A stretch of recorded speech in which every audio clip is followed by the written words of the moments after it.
50 வையத்துள் வாழ்வாங்கு வாழ்பவன் வானுரையும் தெய்வத்துள் வைக்கப்படும். Who shares domestic life, by household virtues graced, shall, mid the gods, in heaven who dwell, be placed. உலகத்தில் வாழ வேண்டிய அறநெறியில் நின்று வாழ்கின்றவன் வானுலகத்தில் உள்ள தெய்வமுறையில் வைத்து மதிக்கப்படுவான். He who on earth has lived in the conjugal state as he should live, will be placed among the gods who dwell in heaven. 50 வையத்துள் வாழ்வாங்கு வாழ்பவன் வானுரையும் தெய்வத்துள் வைக்கப்படும்.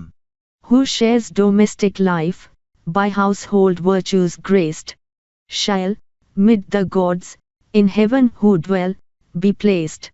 உலகத்தில் வாழ வேண்டிய அறநெறியில் நின்று வாழ்கின்றவன் வானுலகத்தில் உள்ள தெய்வமுறையில் வைத்து மதிக்கப்படுவான்.